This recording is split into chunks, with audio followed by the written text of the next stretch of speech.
Stay cool. Stay cool. Everybody loves Don and Mike. It's the Don and Mike Show, and they'll say what they wish. Where else would you rather be than right here, right now? You folks have no idea how close we come to not getting on the air every day. You have no idea how we slap this together at the last possible second. A lot going on here. A lot going on. Hello, Robbie, Lady Slim Jim, if you please. Hello, Don. Hello, Mike. You're looking good on the 1st of October. Thank you so much, Rob. Good afternoon, Mr. and Mrs. Sore Arm and all the ships at sea. Even more thrilling than a scintillating debate between Steve Young and Troy Aikman, and it's called the Don and Mike Show. Yeah. Thank you, Robbie, and hello, and thank you for listening coast to coast, still nationwide, and still with the world's greatest syndicator, Westwood One. They're the greatest in the world. Don Geronimo, Mike O'Mara. That's why every day we insist you call it your cotton picking Don and Mike Show. Yes, sirree. Another show, if you please. Coming to you from the radio station that smells like a coffin, radio station WJFK in Washington, D.C. Stench of death. Smell of death is in this building, and of course, much of the smell's coming from Ken Stevens, good old Beetlejuice Stevens. Yeah, I'm Ken Stevens. How are you? His face covered with hideous skin tags. He's the general manager with a 6-car garage to boot. Right. Husband to Roz, father, absentee father to Douglas. He's a man who is very complicated. Jeremy Coleman, the English patient. He's the program director. Yes, he's done very well since he was horribly disfigured. Little gerbil he is from a foreign country with his coffee cake hair. He's the program director. He's a little ball of human flesh right now underneath his desk on the 3rd floor. Very much afraid about what we might say next on this show. Big Daddy Mel rules the world from New York City, Black Rock, and of course our agent, Junior Soprano. Now, soccer moms, please. How many times I have to walk you through this? I hope you've already taken Junior and Missy and moved them way to the back of your minivan, for I have just whipped this thing out. Now, I've never seen that before. It looks to me like confetti. Is that confetti on it? Well, we're having a bit of a party today, Mike. We're so happy about our new allegiance with Westwood One. We are delighted about that. But I just had to whip it out before the show today. Under the perfectly executed over this big-time major market radio show, Arbitron rated strong. Yeah. With 5 million national listeners, and we're pretty happy about that. Well, how do I introduce Buzz today? I could introduce Buzz by talking about his very homosexual screensaver that I saw on his computer. Really? Actually, that was left there by someone else, and I decided to leave it up for you because I thought you might enjoy it today.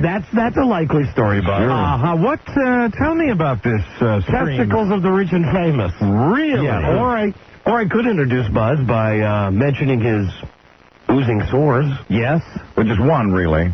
Just one. But yes. You know what? I'll just say he's radio's Guy J. Birdley. Very nice. Hi, Don. Hi, Mike. Hi, Buzz. Hi. See, I could have taken the low road in 2 separate instances. Yes, you could have. But decided to take the high road with my friend Buzz. What you always do. Right. So nice. Won't talk about your very homosexual screensaver.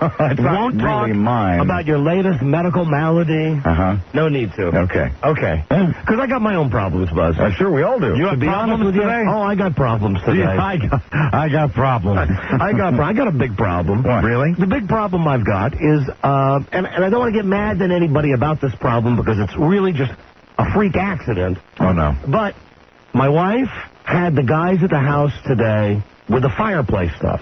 Okay. You heard her earlier this week. She's on this kick about the fireplace, guys. What's she doing to the fireplace? Well, she's having the regular fireplaces taken out and having gas fireplaces put in. So that whenever she wants a fire... She can just hit a button and you won't set the house on fire when you try to have us over for poker. Correct. Right. So the guys are over today and they're doing the work. And, I don't know, about 1 o'clock or so, I said, hey, I got to get out of here. I got a busy day. Can you guys move your van out? They said, we'd be glad to move the van out of the way so you can get your car out of the garage. I went to my car. There's no car behind me, no van behind me. I backed my car out of the garage, and all of a sudden I hear what sounds like... I thought I had run over a can of spray paint or something. Right. I got out of my car, and I went to the back, and I looked, and you know the fireplace grate? The big metal thing that you put logs on? Yeah, okay, right. There's a name for it. I forgot what it is. There's a name for it. A grate... Andirons. Yeah, okay. Andirons. These guys had taken this gigantic thing that the logs sit in, and they had put it directly behind the wheels of my car. Unbelievable. No, they didn't mean to. Well, it was a simple oversight. They didn't mean to, but... Did you approach the car from inside of the garage? Yeah. So it was unbeknownst couldn't to you. see it. Right? So I I backed up, and, besides the fact this thing made a hell of a scratch on the side of my car. Right. I get out and look, and I mean, there's a hole as big as a silver dollar in the tire. Just completely punctured the tire. Right. I'm sitting there just looking at it, and the guy from the fireplace store, he's just looking at it. Look at that. That's quite a hole there. And I said to him, well, I guess it comes with the territory. And he looked at me and he went, what territory? And I said, just saying, that's all. Comes with the territory. I said, it's my bad luck, I guess. I was smiling. I was very happy. At least giving him the impression I was happy. So I went inside and saw my wife, and I said, do you know what your fireplace guys did? I have a flat tire. I have to go to work. I got to be to work in a half hour. Today. She picks up her car keys. She throws them back. Take my car. Go. Leave. Goodbye. So would the guy get peeved at you when you said that? No. He was clueless. Yeah. He was challenged? I wouldn't say he's challenged. I know they're working in your house still, so I was like, he didn't understand the line. No, right. Okay. That's why he looked at me quizzically. Territory? Territory? You trying to take my territory? Yeah. He didn't feel in any way responsible or try to make good on this situation? They said they'd be glad to change the tire. And I think they actually may have ended up changing the tire and putting that ridiculous clown tire on my car so that my wife could go buy a new tire. I don't think I'm overreacting, but that's the change of a tire and also the replacement with a brand new automobile. I wouldn't think so. Well, let me call my wife and see how she's doing, because she was nice enough then. Well, she didn't have a choice. Right. I had to take the car because I had to get to work. I had to take her car. That's why you had the Hummer downstairs. It's not a Hummer, Mike. I know it's not a Hummer. It's a simple Toyota truck. It's a Hello. truck. Hello, darling. Hello, my cheerful husband. Honey, listen, I kept it together in front of, Larry, Daryl, and Daryl there. Well, I know that, but why don't you keep it together in front of me? I mean, why does everything have to be, it's just one of those things. No big honey, deal. Really, if you hadn't gotten on this kick with the fireplaces, those guys wouldn't have been at the house today, and I wouldn't have driven over the thing that would have popped my tire. Shuggy Bear, if I hadn't have done all the things I've done, we'd be living in a box by some road somewhere. We'd be living in a trailer somewhere you could just drive around. I mean, yes, I realized that indirectly it was going to be my fault. Yes, okay, all right, as long as we're agreed on that. And I want to say for the record, I really do appreciate you. Did you get those guys to change the tire? You know what I was thinking? Not that, it's my fault because of that. I was thinking if we had Ken Stevens' house with a 6-car garage and lots of parking room, this wouldn't have happened. It's true. Oh, God, we're not getting another garage on the house, No, okay? we gotta build that 6-car garage where we can have men who come to work at the house park, and you can have your own special parking place. Honey, listen, did they change the tire? Yes, my baby. Okay, well, good. Well, then I feel better about this. Okay, all right, great. And thank you for going out and buying the new tire. And then I got mad when I was coming to work. I called my wife up, and I said, hey, how's it going? And she said, oh, it's going fine. She was real happy and chipper. She said, that tire that you need for your car, that tire is back-ordered all over America.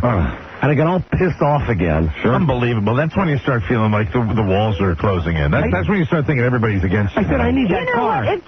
If these kind of things are your guys' biggest problems, I hope you say your prayers thanking God every night. I don't think, Freda, that it's, these individual type of things. I think it's, when in this day and age, it's just a collection of just things that happen all the time. Just pointing to the fact that life is becoming more complicated. I know that. I know that you guys have a tendency to become irritated in the moment. But when you look at the big picture, this is not a big deal. Well, see, this is where I can't look at things in the small picture. I mean, I'm looking at things in the big picture. The big picture is I had to get to work today. I had stuff that I had to do. I had a meeting that I had to have with the gerbil. I had a thing I had to tape with Mike. I had a thing I had to tape with Rob. I had a thing I had to tape with the guy from the Redskins. It was no problem. I just tossed you, and I handled it, and it was no problem. There's no problem. You're turning all red. You're giving yourself a stroke. We are lucky. We are lucky we got on the air today. That's all I want to say. I really mean that. We're very lucky this show's on the air today. What with all the behind-the-scenes stuff that's going on today. And I'll put a good word in for your hubby. He's working his ass off.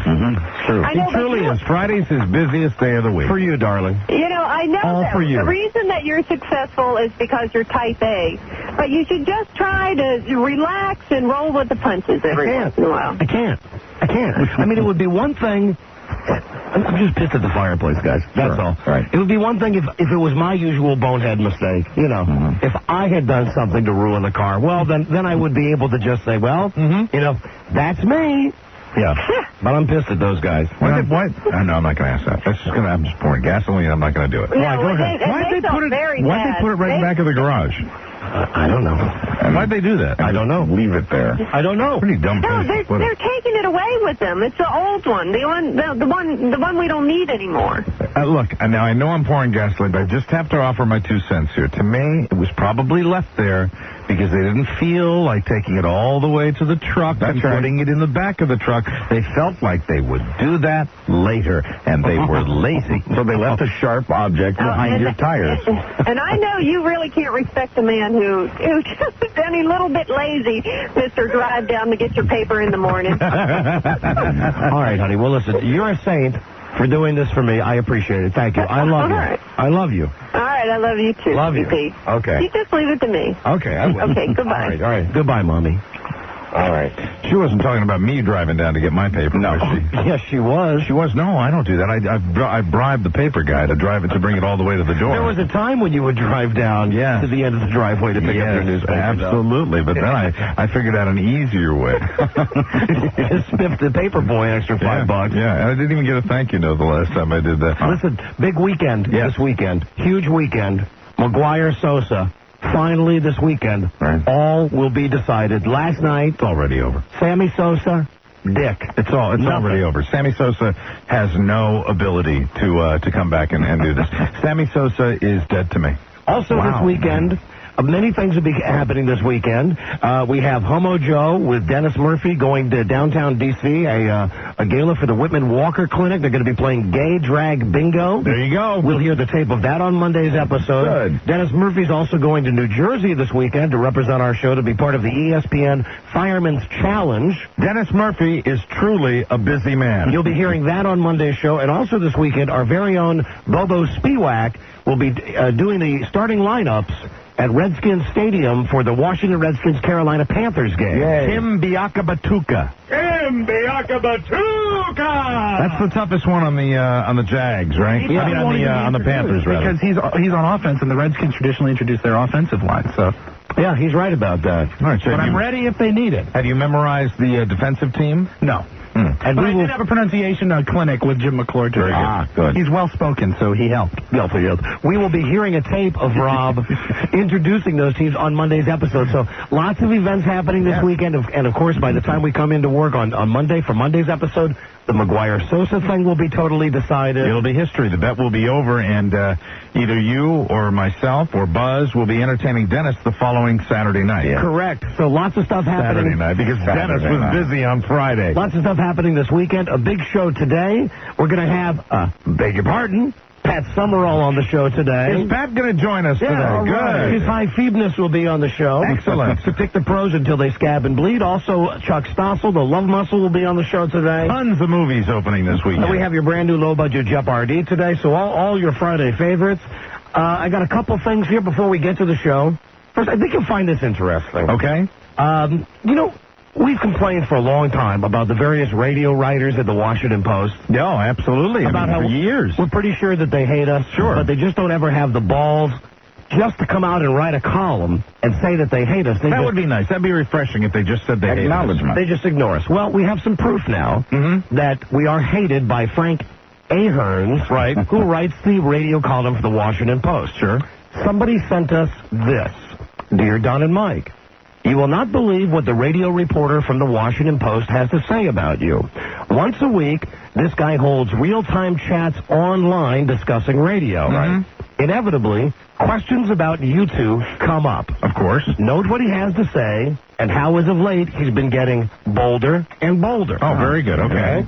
So I did some research into this, asked some people around the station. They said, yes, in fact. He does this every week? The Washington Post, every Tuesday, they have this guy go online for an hour and ask questions. Right? Interesting. Now he's able to, he answers questions or he asks questions? No, he answers them. Oh, okay, very good. So here is a transcript from this past Tuesday. Wonderful. Okay, and it says, the first question asked, right out of the chute. Guy logs on, it says, this is Frank Ahearns, radio reporter for the Washington Post. And the very first question says, Dulles, Virginia. Hi, Frank. What are your thoughts on Don and Mike on WJFK? I'm a fan of their show, but they don't seem to get too much respect in the local media. Is it because they're syndicated and not locally focused, or because they are so raunchy? And then here's his response. The obligatory first-minute Don and Mike question. No, okay, so he gets mad right off the bat. He's mad because he gets calls, he gets questions about our show. Are you guys on a rotation or what? Don and Mike get great ratings, and I report on that. However, their show is not a newsmaker, which is to say, I'm not going to write about it every time some sad woman drops her drawers on their show to win a free trip somewhere. Then here is the next question. And you'll find he's building up to something here. Okay, very good. Here's the next question from Springfield, Virginia. According to the Arbitron ratings, what is the #1 show in the D.C. area? Do you write about this show? And, of course, this is someone leading him. Yeah. Since we have the #1 rated show. Right. Well, he writes back, Frank Ahearns. It's another Don and Mike question, I bet. Yes, in the latest Arbitron ratings, Don and Mike finished first in their time slot. I refuse to write about them because I'm part of a global conspiracy against them. Actually, stay tuned. I have a notion for a Don and Mike story. Oh, good. We print the Arbitrons when they come out every 3 months. Okay? And then there's one more from this. Now, that next one, I would say, even though it would be horrible about us, at least it sounds like maybe he is going to write something, but it'll be bad. Right. And then here you go. Falls Church, Virginia. What is your true opinion of Don and Mike? I can't tell whether you like them or not. Frank Ahearns. I think Don and Mike are ratings monsters, and I respect them for that. I think they run a highly professional, white-hot show that zips along. That being said, I don't find their material interesting or bright, and they don't suit my taste. More importantly, though, Legion of Don and Mike fans should know this. When I write an item, such as I did about them being pulled off the station for on-air remarks, that has nothing to do with what I think about them. I am just reporting the news with no implicit judgment. Sure. Right. Some fans would rather I not print bad news about Don and Mike or any other radio personalities, but that wouldn't be covering the news. What a scumbag. All right. What a prick. What an absolute, what a liar. What everything. What a prick. So what he's saying is he won't write about the good stuff, but he will write about the bad stuff and justify it by saying, I have to cover the news. Have to. Right. But, we're on record. There it is right there saying his personal taste. Right. He doesn't like it. There you go.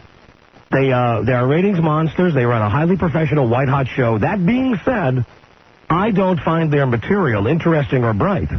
And they don't suit my taste a lot of the time. That is the most truthful thing of course, there you go. Ever been said about us from somebody in the Washington Post. Like all those guys over there at the Post. It's always been that way, always will be that way. Nobody hurt Frank's feelings in telling no one cares what his opinions are. Yeah, really. But, that shows you really... Just thought it was interesting. Where it comes from. Oh, yeah. It's come on. The last three guys, they've all had the same editorial point of view. Right. They, for whatever... I think with Jeffrey York, a million years ago when he was writing it, he had like a vendetta. Oh, yeah, well... He was out to get us. He kind of lived for it. Yeah, he really did. I think it's more recreational with us than this guy. Absolutely.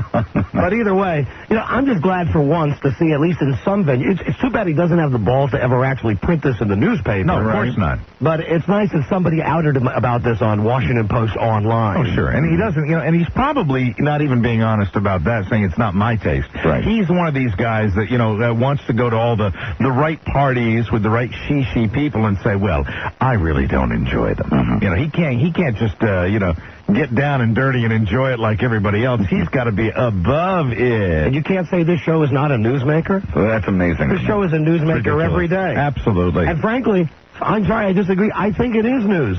Every time some sad woman drops her drawers on the show to win a free trip somewhere. I agree. There's stuff every single day on this show that is noteworthy. There really is. When you're talking about interesting and stuff that would be amusing in a radio column, talking about something that was done, that has, I don't ever remember when that's been covered, ever. No. And there have been some wonderful things on this show.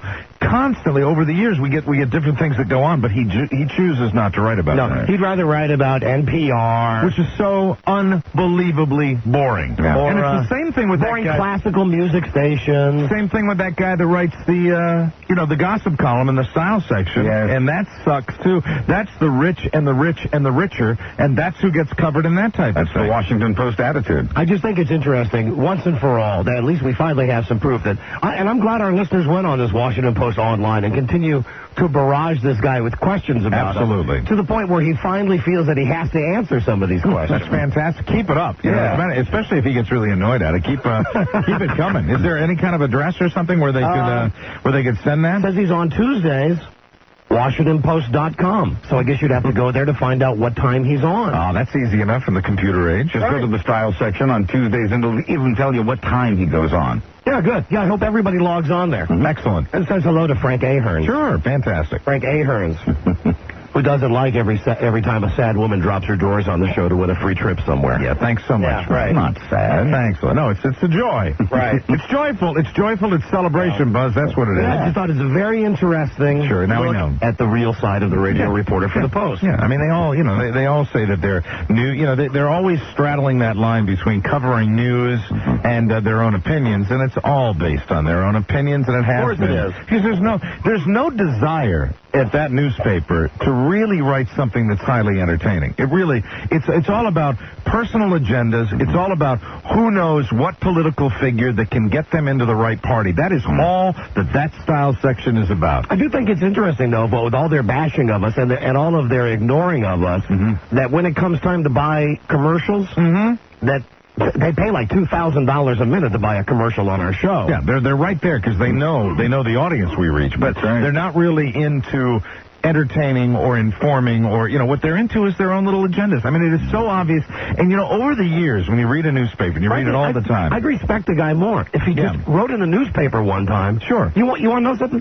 I don't like these guys. Right. And that's why I don't write about them. That'd be good. That would be refreshing. Absolutely. Right? Wouldn't it be? Instead of the smarmy, sneaky little way that they do it. And also, really, I include that, is it called the reliable source? Yes, is that what it's called? Yeah, the gossip column. Which, man, I don't know if you've taken a look at that lately, but I mean, I talk about a yawn fest. You go months without reading anything that's really interesting. I hate to say this, but it was better when the mommies did it. It sure as hell was. It was. Absolutely. At least they wrote occasionally about things that real people cared about. This guy doesn't. No, he writes about what party you went to. Okay, well, just thought it was interesting. That is interesting. Very next much item. so. Next item. I want to talk about Cox. Cox? I want to talk about Cox. Courtney? I want to discuss Cox. I want to discuss the fact that I looked at Cox last night. Yes, anything changed? I looked at Cox for a half hour last night. Right. I did nothing but think about Cox for a half hour. Now, why, pray I stared at Cox for a half hour last night. Why did you stare at Cox for a half hour? Because Friends was on. I understand this, but why her? You normally look at the other girl. Because Cox is anorexic. Ah, yes, Cox has lost a lot of weight. Cox is to the point now. I don't know if it's a combination of the new hairdo. Maybe that husband of hers, that David Arquette. I don't know. On the show, she's wearing her hair pulled back now, which exposes her bony cheeks more. Yeah. Cox is looking more and more to me like, who's that girl that was Lois Lane that went crazy, that cut all her hair off? Margot Kidder. Yeah. Cox is looking more and more like Margot Kidder to me every day. Skeletor. Not good, man. That is not, she's had that, she's trended in that direction for a couple of seasons. Does anybody else that watched that show get that feeling? Did you watch it last night, Bob? Yes, and I feel the same way. Too skinny, too bony. She is somebody that really could seriously use some weight. I mean, she really could. And, that idiot that she married is not going to help her. David Arquette. There's a lot of pressure on that. I always read the articles that say there's a lot of pressure on Hollywood actresses, especially television actresses, to stay like super skinny. Why? I don't know. Aniston's got a big ass. Does she really? Yeah, In a nice way. Well, I'm not saying anything bad about it. She has a nice big ass.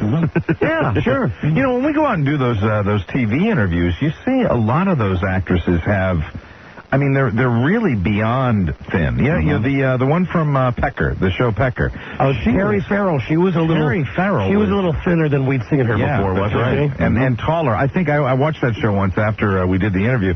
I think they actually either make her stand below something and put the other actresses on a box or something because she's that tall. Oh, really? Yeah, I actually thought that because there was another actress that did not look tall at all, and then they were meeting eye to eye, and it really looked like they had her down like in a pit or something. I just think it would be important to mention at this moment that one actress who's just perfect would be Leah Remini. Leah Remini is flawless. Bravo.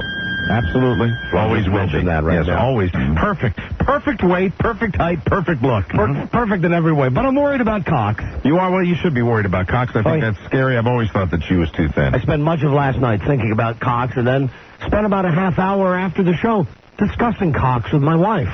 Well, you and your wife have talked about Cox before. Oh, sure we have. But last night we really talked about Cox. That's fascinating. And for a while, I know this might sound shocking to you, we even included my son in the discussion about Cox. Well, I mean, it's always good to bring young people into certain conversations if the subject is important. And then my mother-in-law called, and of course my wife started talking to my mother-in-law about Cox and what my mother-in-law thought about Cox. Now there you're pushing it a little bit. That I think's highly irregular. No, even the senior citizen Mike can have an opinion on Cox. I suppose you're right. I suppose at some point in my family we've discussed Cox somewhere along the line. Sure. I would think so, because my mom's a big Friends fan. Sure. Your mom has seen Cox. Yes, absolutely. I think she watches Cox regularly. To the best of my knowledge. That's good. That's healthy. Hello there, Don and Mike show. Hey, Radio God.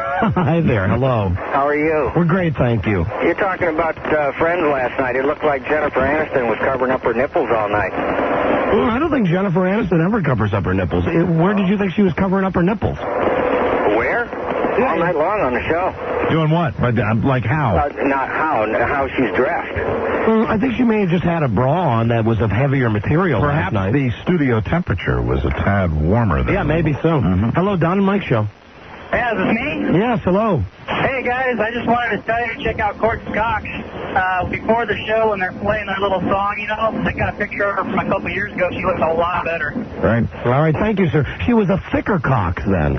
Speaking of Cox, Matthew Perry had that problem on that show, too. Remember when he lost all the weight and he was involved in all sorts of drug problems? Addicted to pain pills or something, right? But the real, the first sign of a problem was how much weight he had lost. He'd lost an incredibly dangerous amount of weight. Very hollow. Andy Cox. Hello, Don and Mike show. Hello. Oh, hold on, Don and Mike. Bob. How you doing? Hey, Bobby. I'm a little uncomfortable saying this, being all guy, but I love Cox. I know a lot of guys do love Cox. Do you like skinny Cox? Skinny Cox is excellent. Okay. See, that's what happens as soon as an amateur gets involved in it. Me personally, I would rather have a slightly fatter Cox. Yes. Yeah. Fat Cox are fat. And I did the same thing the listener did. After I dumped on the listener, and then I screwed up, too. A skinny Cox. A skinny Cox is a dangerous Cox. Yeah, but a slightly fatter, a chubby Cox. A chubby Cox. That's a Cox you want around. Absolutely. That's a Cox that can be your friend. Fantastic. Hello, Don and Mike show. Hey, guys. Hi. How's it going? See, now, what I don't understand, I'm going to get back to the Washington Post. I don't understand how come tomorrow the headline of the Washington Post, on the front page, much was not the south, but the front pages, Don and Mike do crazy imaginative bit about Cox. Crazy imaginative bit. Like that. Why isn't that a headline? Right. Hello. Hey. Hey. Did you catch Action last night? Watch Action? Yeah, with Jay Moore? Yeah, I watched a little bit of it. I started to watch it. I wish I could stay with that show, much as I like the concept of that show. He hooked up with a guy on it. I was pathetic with my viewing last night. Why? I watched Chicago Hope. Why'd you do that? Because I'm pathetic. I'm totally pathetic. Doing well in the ratings. It's number 2 right behind Frasier. I just can't. If Mandy Patinkin's on screen, I'm 2 inches away from the set. Yeah, and I know there was some homo sex on the show Action last night, I caught that. I got so lucky watching Action, I would flip onto it right at the moment where it was such a funny premise. But that show has real potential to be, he's trying to, there's an action-adventure star, and that's the guy that's coming out of the closet. The guy comes to his house, he says, I'm going to come out of the closet, and of course, Jay Moore is the producer, he doesn't want this to happen, he's going to lose money, and he's desperate, and he finally tells the guy that he's gay, and that he's kept it in the closet, and that's the best way to do it. And he said, we'll be like sisters. We'll be like sisters, and we will keep it our secret. He goes, and the guy says, I feel so closer to you now, and we'll be much closer. Maybe we can be closer right now. And then the next scene is Jay, just his face with him going, like that. He was receiving a Monica. It was beyond funny. A little moisture on his forehead. The only thing I saw is the end of the show where he's lying in bed with that hooker, and he's watching, and the guy's on one of the hard copy shows or something like that, and he's coming out and he's saying, I just want to say that I'm coming out of the closet, I'm gay, and I want to thank a good friend of mine for letting me know that that's okay, and whatever they get, Peter Dragon. Right, yeah. I want to thank Peter Dragon, and as he's leading up to this, the guy's going, let's watch Veronica's Closet. It was funny. You know, it's much funnier to hear you describe it than when I tried to watch it last night. Yeah, well, see, I mean, I caught two distinct sections of the show, and it was funny both times I watched it. I sit down with that show, and I want to watch it, and I love the premise, and I want to watch it, I want to love it, and like 5 minutes into it, I just get up and walk out of the room. Well, you know the debut show where the hooker was hanging on the car, the limousine, remember when she I knew then that they had writing problems. Hello, Don and Mike Show. Hi, Don and Mike. Hi there. Hi, this is Venus. I basically wanted to tell you that I love Cox. You do? You love Cox? Well, I bet that's no surprise. And I wanted to apologize to you because I spoke to you before last month in August, and I had a trip to Great Adventure. And I went out of town on business. I was supposed to go as Janet Jackson. And I wanted to apologize to you for not coming. Don't worry about that. Let me ask you a question, Venus. Even though you're a girl, would you kiss Cox? Yes. You would kiss Cox? I would kiss Cox. Would you kiss the old Cox or the new Cox? I would kiss them both. You would kiss both Cox? Fantastic. Good for you. All right. Thank you, Venus. You're welcome. Bye-bye. Bye. Oh, Venus. Hello, Don and Mike Show. Hey, I wanted to tell him about the other great line from Action last night where he says they're talking... Tell who? Who do you want to tell? Huh? Who do you want to tell that to? Huh? Uh-oh. Yeah. Uh-oh. Hello, Don and Mike Show. Whoops. Hey, you guys, I've heard this so much now. I've got Cox up the butt. All right. Thank you. That's what I call a cherry on the Sunday right there. Thank you, my friend. All right. I'm going to end that there. Let's clear the lines out right now because we have the secret sound to get to. All right. And I do have a couple of lists for you. Remind me when we get back from this break. Okay. You know how I love a good list? Nobody loves a list more than you do. I've got a list of the top 75 euphemisms for breasts. Okay. And the top 195 euphemisms for penis. Oh, my God. It's a brand new, updated list. That's a lot of euphemisms. Sent to me from the Book of Lists. The list. Right, the 2000 edition of the Book of Lists. All right. Sent me an early edition copy of the penis and breast list. Wonderful. Let me, I know, we'll do the touchdown. Do it. Caller 100. 1-877-365-3636. If you want to be caller 100 now, you get a chance to win $500 with secret sound number 5. It's a tough one. You want to hear some of the breast or penis names? I want to hear some of the penis names because I remember the breast names. Okay. I'll give them to you alphabetically, okay? Starting with A. Very good. Ass opener. Oh, my God. Wow, that's right out of the chute. Baby maker. Bald-headed hermit. Baloney pony. Banana man. Battering ram. Bean tosser. Beef bayonet. Best leg of 3. Bean. Bishop. Blowtorch. Bone. Boy. Broom handle. Bum tickler.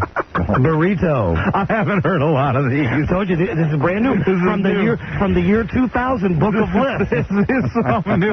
This is some brand new stuff here. Bush beater, bushwhacker, candle, carrot, cherry picker, club, coral branch, crack hunter, Coral branch, cream stick, crimson chitterling, crotch cobra, cucumber, dangling participle. All right, listen for you. Dangling participle is a good one. I like that. All right, we'll get a caller 100, come back, read the list. More show coming right up. This is the Dawn and Mike Show. Now, with a delicious nutty flavor, the Dawn and Mike Show. Hey, Buzz? Yes. You know, very seriously, how are you doing? I'm doing okay. It's been a funny week for me health-wise because my incision, the scar from my surgery, has sort of reopened and I'm draining again. Oh. Yeah, you know, that's what I hear. Yeah. Apparently, it's a reaction to the sutures. A few people react to the sutures that are used to close you up. And tell them where your surgeon went, Buzz. I guess move to another state.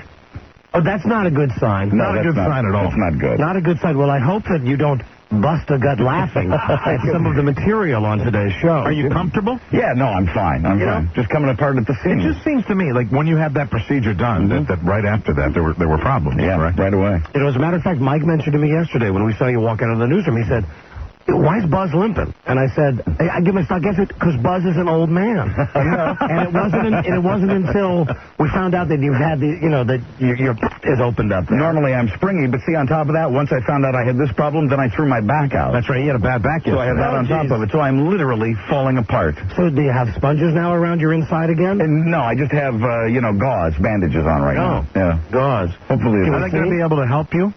I hope so. Yeah, we're working on it. Can we see? Well, there isn't a lot to see. Can we see what you got doing there, though? No, yeah. Oh, yeah. Man. Oh, God. Oh, Buzz. Oh, man. Ay. Yeesh.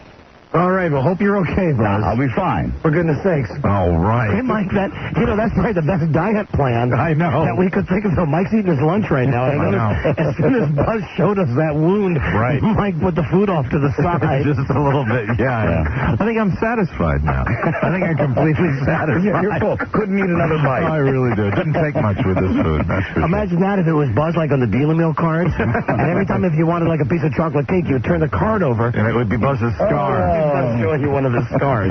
Well, we do hope you're okay. I appreciate your concern. Actually, I'm going to be fine. Good. It's just a minor problem. And whatever you do, don't miss any time. Oh, not me. Okay. That's important. I'm funning you, Buzz. I know. But really, your doctor left? Your doctor moved away? The one who did my most recent surgery, yes, she moved to another state to join another practice. Sounds so funny when you say, move to another state. Had to move out of the state. Skip town. Hello, Don and Mike Show. Hello, Don and Mike. Hi there, you're the 100th caller. Great. What be thy name, sir? Art. Where are you from, Art? From Alexandria. Art, you are caller 100, and you have won a pair of tickets to WWF's Raw is War, live at the MCI on Monday, November 1st. See 40 of your favorite WWF superstars. Tickets available at the box office or through Ticketmaster. All right. Thank you very much. Art, my man, have you heard Secret Sound number 5? No, I haven't. All right, well, then here is a free listen for you, Art. I will tell you, Art, if you have not had the benefit of hearing that, you are pretty much already a guaranteed loser. But stranger things have happened, because I'm telling you, this is the toughest Secret Sound we've had thus far. Art, well, I'll give you another free listen. Here you go. I'm going to give you one more listen now. This is going to be on the clock. And then afterwards, you'll have 15 seconds. Mike, that is not a paper hole punch. It is not. It's nice of you to do that, though, because, I mean, it kind of eliminates that if anybody's thinking about it. But this is an impossible one. Yeah. You can keep guessing. Nobody's going to get this. You're that confident? Yep, pretty sure. Pretty sure this is going to go all the way up to $1,000. All right, very good. Art, we'll give you 15 seconds after you hear the sound to identify it. You do so, you win $500. Please, Art, do not answer until Mike sings like Hank Hill with a little bit of a dog at the end of it. Are you ready, sir? Yes, sir. All right, ladies and gentlemen, here we go. Art. Caller, name this noise. A simple, everyday sound. Simple, everyday sound. When you hear it, you kick yourself and you go, oh! I knew exactly what that was. Art, for $5, what is it? Is that somebody stapling a piece of paper? Art, would you please repeat that? Stapling a piece of paper. Art? Where are you from, Art? From Alexandria, Virginia. I knew that was coming. We're sorry. No, absolutely not, Art. Okay. It is not someone stapling a piece of paper. Art, thank you, though. And remember, everybody. Good guess. Every guess is a clue for you. I always remember that. Thank you, Art. Hold the line, please. All right, thanks a lot. Write them all down. We'll do it again. Let's add some money. Let's add $50. $50. Excellent. Next time, Secret Sound number 5 is worth $550.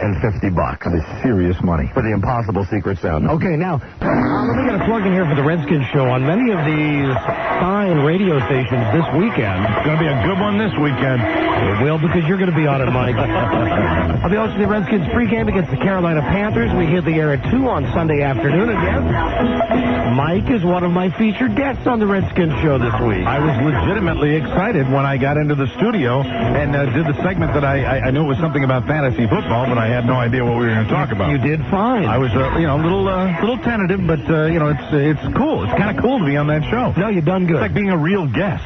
So that'll be on Sunday on many of these stations as they carry the Washington Redskins. Just a private note here from me to Lurch.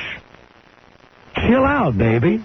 Why does he have to chill out? Because. What happened? He just doesn't have to worry so much. Oh, okay. He's been driving Rockhead crazy. You know, our friend Jason Bishop, Lurchy, sends us disgusting email all the time. And frankly, I love it. I can't get enough of it. Right. There's so many. He sent about 30 of them. I don't know where he gets them. I don't know. But all I know is that every day I log on to AOL.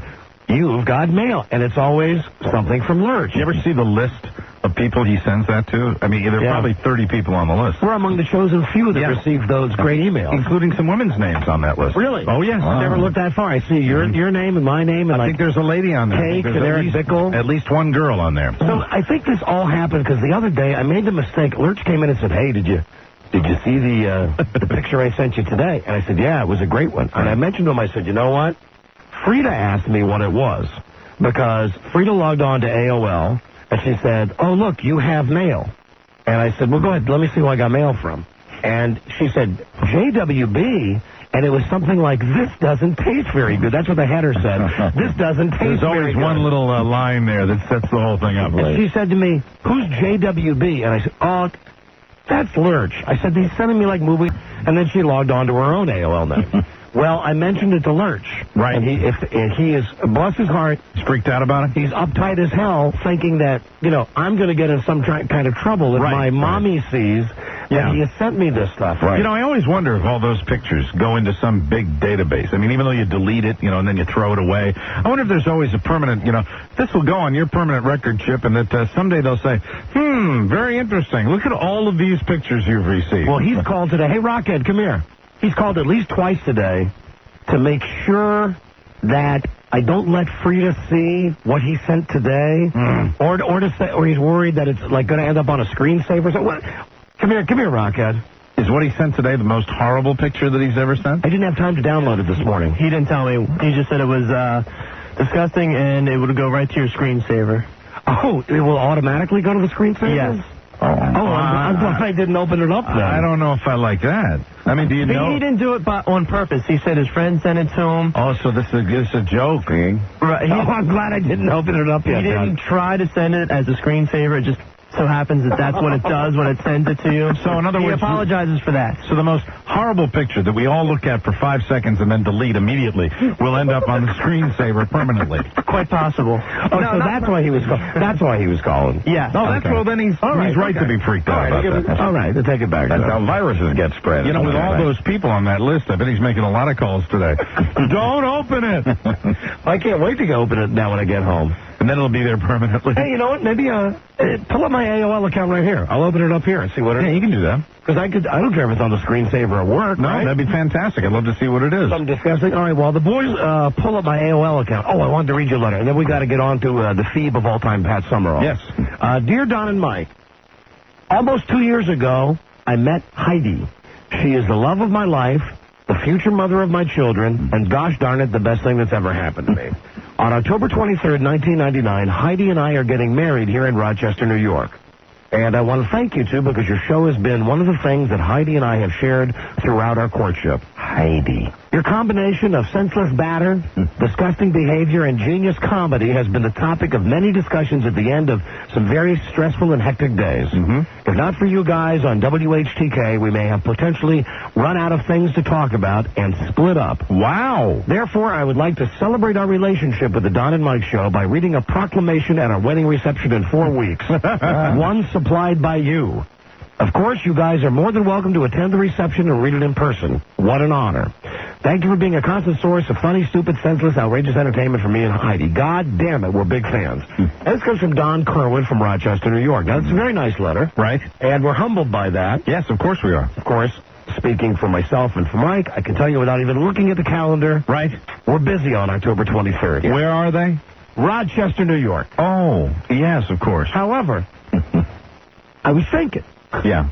That it might be a great opportunity to rent Dennis a tuxedo. I agree. And send Dennis Murphy to Rochester. Sure. To read a proclamation that you and I would write for him. I think that's marvelous. Hear ye, hear ye. Right. Let's call this guy and see how he feels about Dennis showing up at his wedding. Dennis has gone to weddings before. Oh, yeah. Dennis is everybody's favorite guest.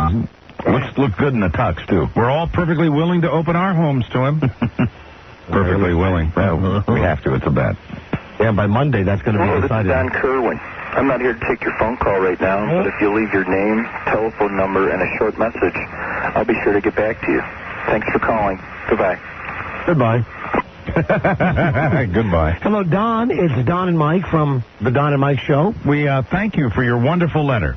We would like to send some kind of a proclamation. And an emissary, if you will. To your wedding. How would you kids feel about Dennis Murphy driving up to Rochester to be part of your wedding party and part of your wedding day? Dennis has been to many, many weddings. He's always a wonderful guest, and he'll have a whole bunch of good time. And as you know, we send Dennis on many exciting journeys, and the thought of Dennis standing up in his off-color tuxedo at your wedding. That's right. Would make us very happy. He's also one of America's #1 pitchmen. So, I mean, he'd do a great job with the proclamation. So listen, Don or maybe Heidi, if you're listening to this, if it's true that you would have split up if not for our show. Yeah, we'd love to have Dennis come to the wedding. Yeah, so call us, please. Call us sometime on the toll-free. And thank you.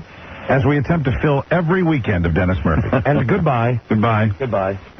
Robbie? Yes, Charlie's on his way down. I noticed while all of this was going on, while we were trying to call the people in Rochester, Rob is totally inept at the computer. Really? He's Rob, not Well, Rob doesn't have a computer, does he? No. Rob is absolutely out of his element on the computer. I could type anything pretty good, but I got a typewriter, and I don't know. Charlie's trying to walk me through it, but there was no What are you luck. trying to do? Get your email from AOL? From AOL, right. Yeah, Charlie's on his way down. Isn't there like a Microsoft site where you can go just to download your mail? Well, I'm glad you asked, because I know all about that. No, actually, I don't know. Robbie, how come you don't have a computer? I don't like computers. Why? Don't know. I have a PlayStation. I always thought that I was the anti-computer guy. Now I got more I got computers coming out the wazoo. No, I just don't dig them. Right, here comes Charles Broyhill, very computer literate. And incidentally, my instant messaging buddy, Charlie Broyhill. You guys have jumped into the next new thing, which is instant messaging. I must be on your buddy list, right? Yes. I'm on your buddy list? Yeah. Is that like a bookmark? That's on the address book? The very right-hand screen on AOL. Buddy lists are the people that you instant message? Yeah, so when you go online, it tells you immediately. I'm not on yours? I'm sorry to say you're not on my buddy list. I'm not a buddy list guy. I don't have a buddy list.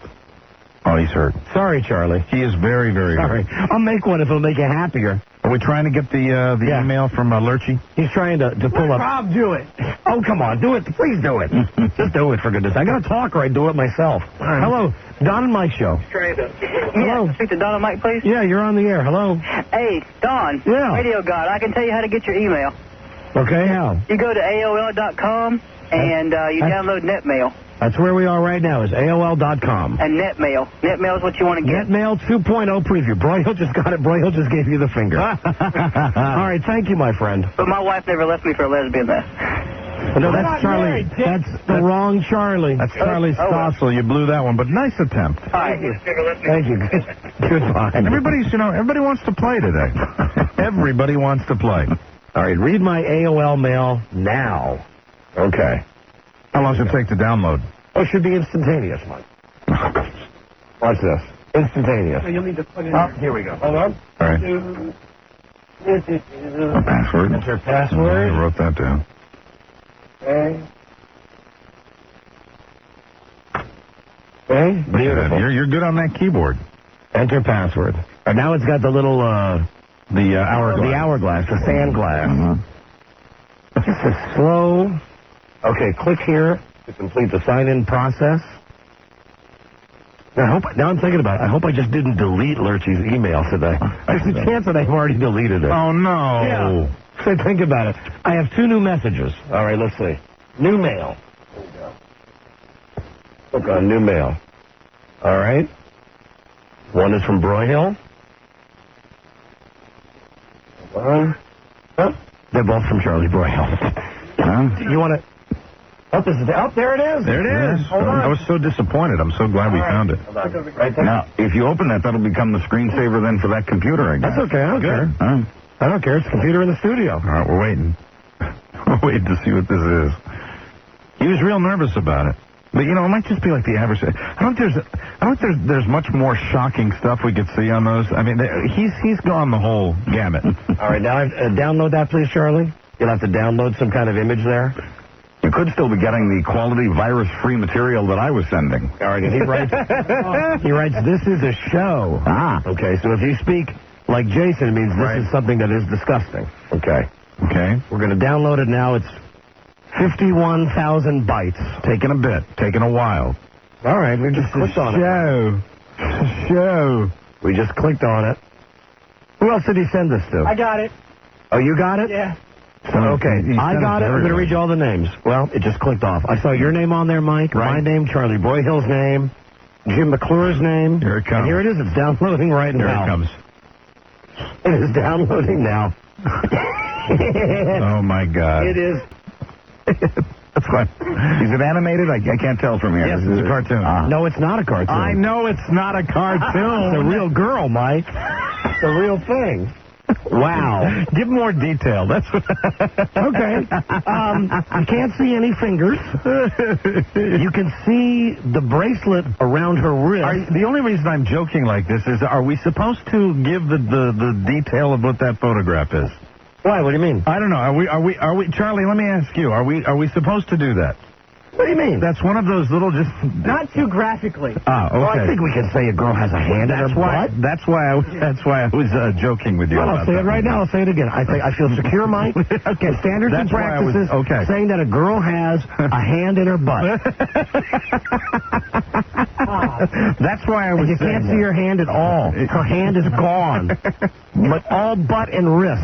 The bracelet's still there, though. Yeah, but the bracelet is there. All right, so that's what JB sent us in the email.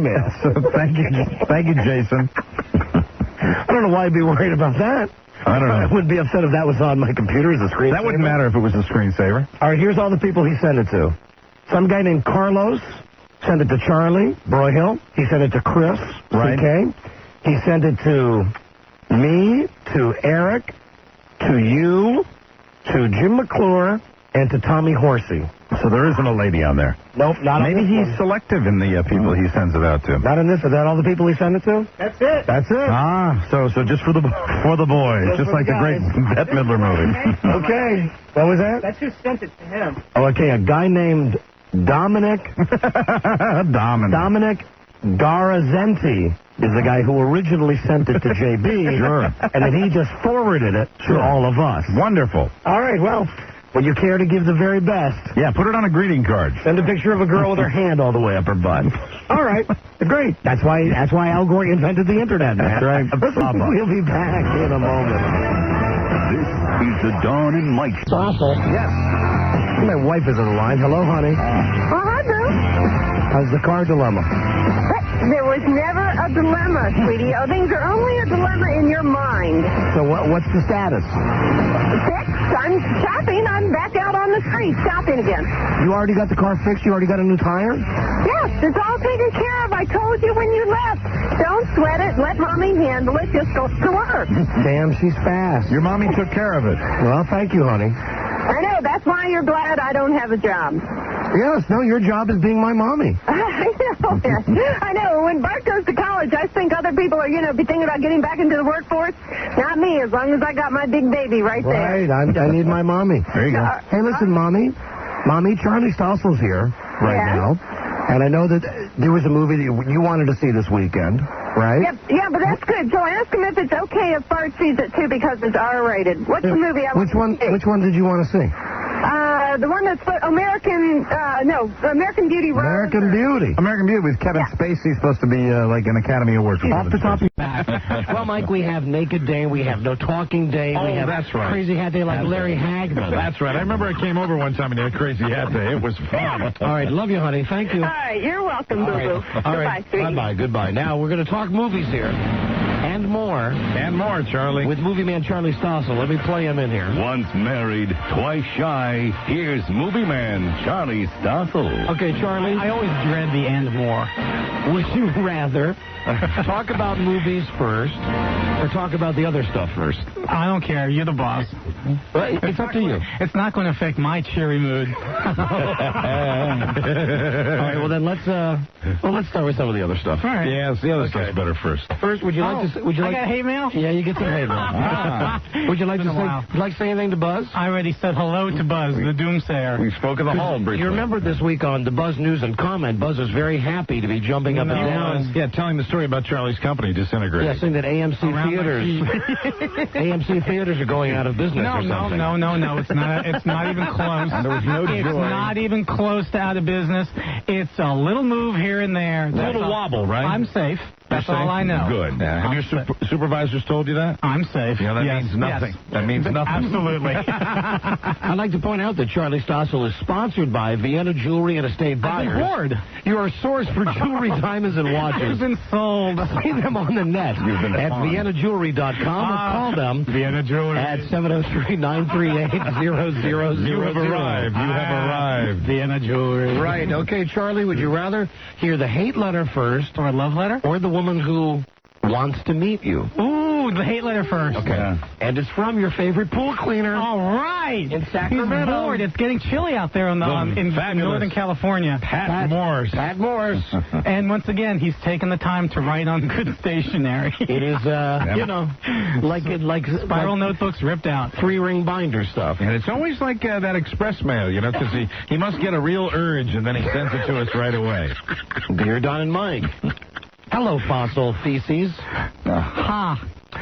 I recently discovered a letter which you wrote to your grandmother when you were 16 years old. I just wanted to share it with Don and Mike. Dead for a year. So here it is, bloated boy. Dear Grandmama, I can't wait to see you this summer as I've been marking the days off my Winnie the Pooh calendar. As you're quite aware of, I'm turning 17 this summer, and I happen to know that you are throwing me my annual birthday party. I thought about what we've talked about last month, and I'm not quite ready to invite girls to my party. I know you said that eventually I would like girls, but it hasn't happened yet. Perhaps when I'm in trade school studying to be a theater usher, I will like girls. For now, let's invite the first grade class of Miss Teasley. The gang who were in kindergarten last year were quite festive. I expect to see Bobby, Peter, Jimmy, Tommy, and Joey at my party. Let's scratch Billy from the guest list because last year he was shoving me around in front of the other kids and threatening to kick my ass. I just want to let you know, Grandma, that I've been sharpening my colored chalk to create a sharp edge for 2 square, 4 square, and hopscotch. I'm also feeling lucky at finally winning in your game of musical chairs. If I have to, I'm prepared to kick some butt with Bobby or Peter for that most elusive musical chair. When push comes to shove, I can handle my own with the 8-year-olds, although a few of the first graders could pummel me. If I do happen to get in a scuffle with one of these children, I will kick them with my saddle shoes. Or run like hell, which is probably the safest maneuver. Anyway, I wanted to give you some hints for my birthday presents. I could really use a good lint remover for my dark slacks when I intern to have training methods on how to walk in long, dark, narrow corridors without stumbling on the red carpet or catching my hip on an aisle seat. I also need some Kiwi black shoe polish where I am discarding my saddle shoes for some black wingtips in order to achieve the proper attire as an assistant to the assistant manager in the theater venue. I could also use an 8-track player to play the greatest hits of my idols such as Leif Garrett and the Bay City Rollers, plus Debbie Boone and my favorite, the rowdy tunes of Cat Stevens. Well, he's trying. That's all for now, Grandma. Sincerely, Pat Morse. There you go. That was actually a better effort than he's been putting in. Yeah, it was. It was. He, did a little letter to Grandmama. Right. 4 months to write that. And anything you'd like to say to Pat? No, F him. All right. And here, that would be the positive letter in the Charlie Stossel. Did that come out of the same envelope? No, I just put it in there as to keep them together. Okay. Where's the postmark from on this? Northern Virginia. Oh. Wow. Charlie. Hello. I'm a longtime listener of Don and Mike, and have been a big fan for years. Sadly, I had to relocate to California where their show can't be picked up. Sadder still is the reality that your success in dating is one constant that hasn't changed upon my return to the Washington area. I think it's time we met. Please feel free to call me. And this chick's first name is Mary. Mary. Very nice name. I'll lasso the moon for you, Mary. Mary. How's your garden grow? We'll call. There's something about Mary right now. Maybe she's at home now. There's something about Mary. With her brother, Warren. Have you seen my wiener? Have you seen my Stossel? Well, I bet she's not there. Of course. But you can leave her a message, Charlie. A nice romantic message. No. Yeah, come on. What's the matter? Hold on. For Mary Dowell. Not available right now, but please leave your name and phone number, and I'll get back to you as soon as I can. Go ahead, Thank Charlie. you. Leave your name and home phone number on the To leave a voice message, press 1. Go ahead, Charlie. Oh, Hey. Sorry. Oh, am I on now? Yeah. Hey, Mary. Charlie Stossel, Don and Mike show. Howdy. Hey, call us on the air sometime. We're curious. I'm very curious. You know, I feel a kinetic energy. Mary Don here. Charlie's very desperate, very available. And he needs someone. He needs someone like you, Mary, because he just told me, really, even based on your letter, that there's something about Mary. So, Charlie's interested as always. Please call him, call the show. That's Call right. collect, call often. All right, goodbye. Thank you, Mary. Okay. Bye-bye. Fantastic. And if Mary's looking for someone who If you will... are satisfied with your message, Yes, we are. press 1. To listen to your message, press 2. Gotta hear it, To Charlie. re-record. Hey, Charlie. Hey. Sorry. Oh, am I on now? Yeah. Hey, Mary. Charlie Stossel, Don and Mike show. Howdy. Hey, call us on the air sometime. We're curious. I'm very curious. You know, I feel a kinetic energy. Mary Don here.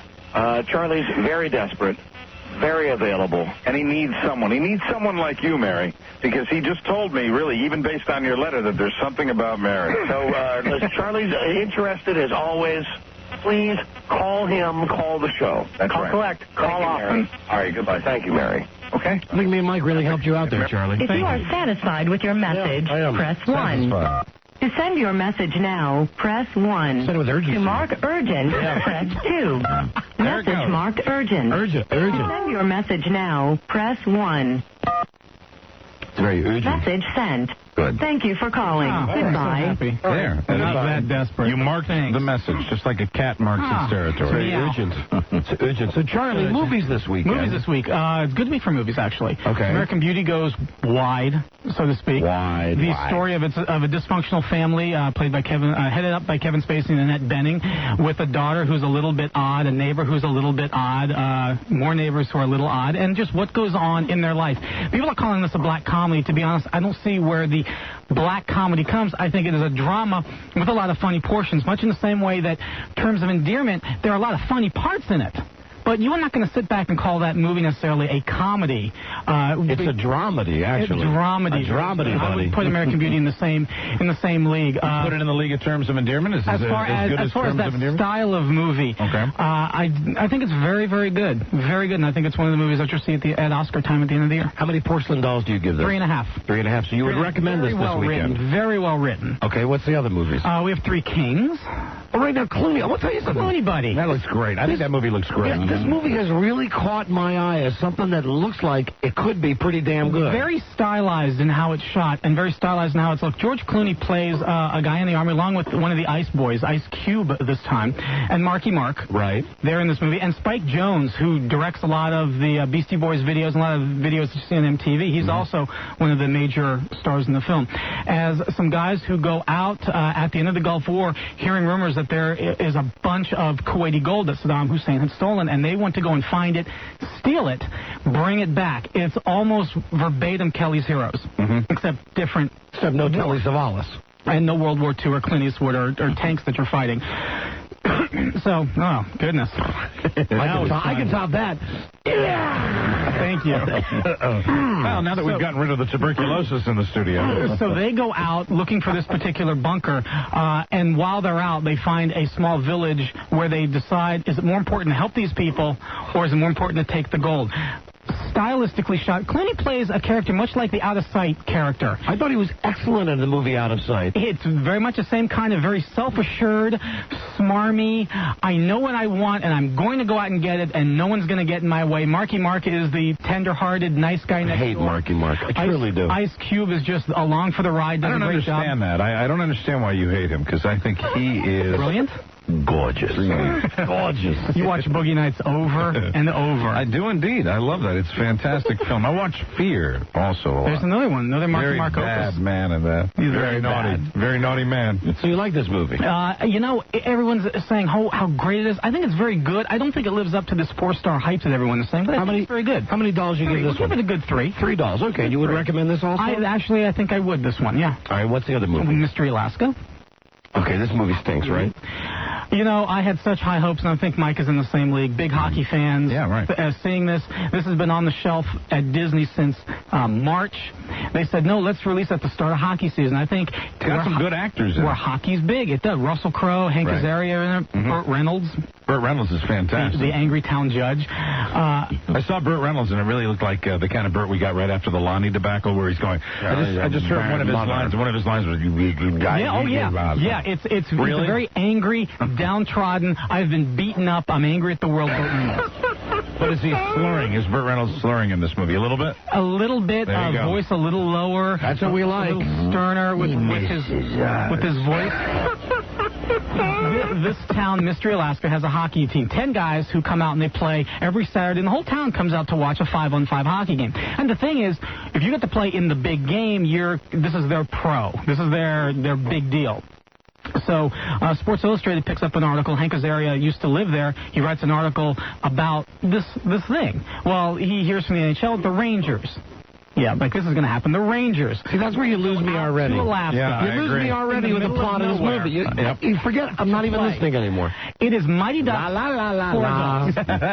Mighty Ducks for adults. Would have been better. I really wish. Yeah, the premise would have been. You got to have a good premise, and there are a lot I premises in there that just seem How many dolls do you give this 2, one? A disappointing 2. Just 2. And is that it for this weekend? No, we have. Well, I can always end with Elmo and Grouchland. Yeah, please do. Please. No, I'd like to know your review of Elmo and Grouchland. Elmo and Grouchland for kids is wonderful. How about for you, for Charlie Stossel, single successful You enjoyed it. You enjoyed. I can tell your entire demeanor changed when you mentioned Elmo and Grouchland. You sat up, your eyes got wider, your throat cleared up. You were all a liar. You loved Elmo and Grouchland. Elmo and Grouchland is fine for what it is. It's a kids movie geared at 4 years old and under. Elmo loses his blanket, drops a trash guy. What's the trash guy's name? Like you don't know. It's Oscar the Grouch. Thank you, Rob. Oscar takes his whoopee, as it's called. He loses it, so Elmo falls into this hole into Grouchland, where he is going to go back and find his whoopee. Do you see the enthusiasm of this man? Really, listen he can't to this. control it. You should see his eyes, ladies and gentlemen. His eyes are alive. And then he pretends to think about the whoopee. He knows what a whoopee is. And he pretends he doesn't know who Oscar the Grouch is. Bert and Ernie narrate the movie, coming on every now and then to... You can't help but smile, explain. Oh, it's silly. It's a silly movie that actually is not bad. For kids, Did you screen it by yourself? I sat in there by myself with my own whoopee. And how many Muppet characters sitting around me, and I talked to them. How many dolls do you give Elmo in Grouchland? On a kids' film level, it's 3.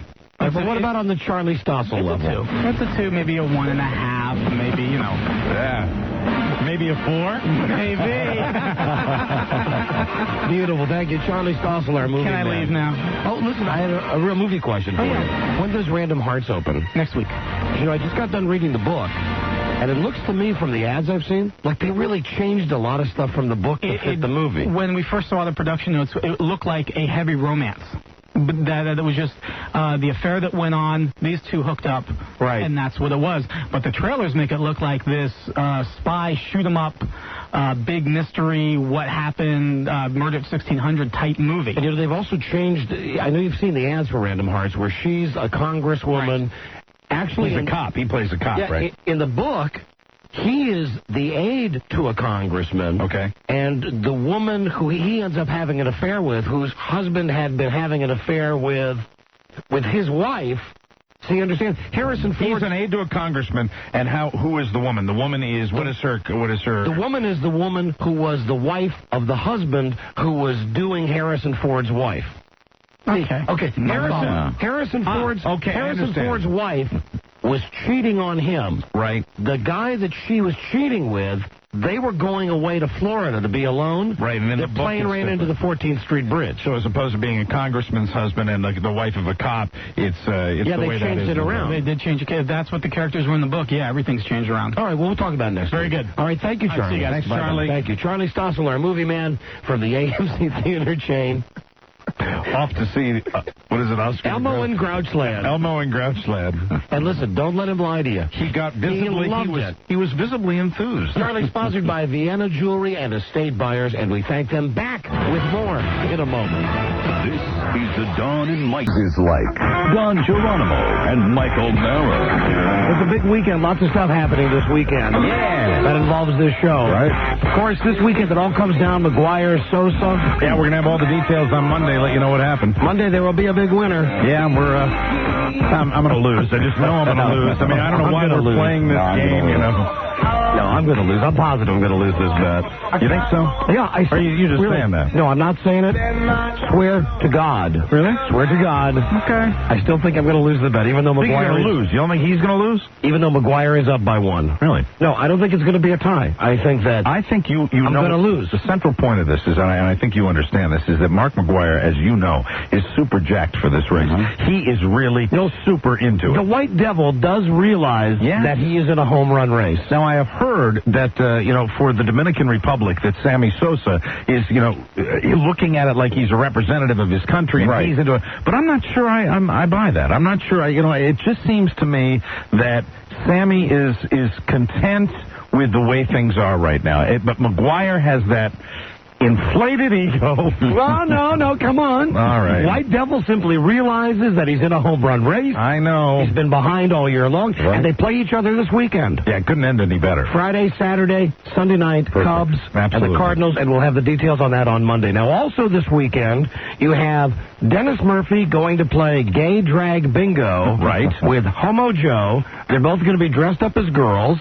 They're going to videotape it. We're going to bring it to our next Las Vegas-style show, of which I hope we can announce very soon because it's just a couple of weeks away. Is it the Whitman Walker Clinic? All proceeds go to the Whitman Walker Clinic? Drag Bingo, yes. That's the charity for Drag Bingo, and you will hear the tape of that event on Monday's show. Right. Also this weekend, Dennis Murphy's going to New Jersey to take part in the ESPN Firefighters Challenge show. That's right. He's going to do a great job. And Dennis will have a tape recorder strapped to his back, and we will hear that tape on Monday. Right. Plus, this weekend, Rob Spiewak will be announcing the starting lineups at the Redskins-Carolina Panthers game. So if you're going out to the game, do not miss Rob, because Rob is excited about this. Yes. And Rob, when you do the announcements, are you going to do them as Steve Burline?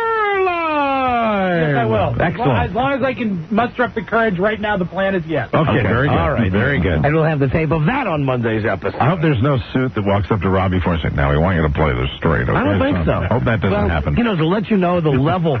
To let you know the level that the Redskins are concerned about this. Right. They've already had Arch Campbell do it. Oh, really? Was Arch the first one to do it? Yeah, Arch did it during the first preseason game. Oh, okay. So it just goes to show, Rob, you could probably get up there and do them in pig Latin. And nobody would care. Sure. Ad Bray, Onsenje, Heiko May, Estbook Way. That'll be great. So tons of stuff happening this weekend, and you'll be hearing all about it on Monday's episode.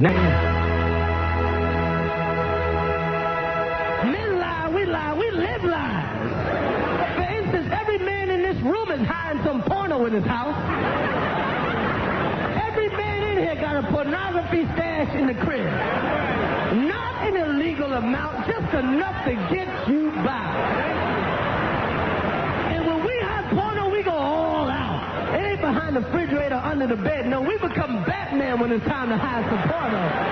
That's right. You hit the light switch, the whole bookshelf shift to the side. You go down 2 flights of stairs into your porno cellar.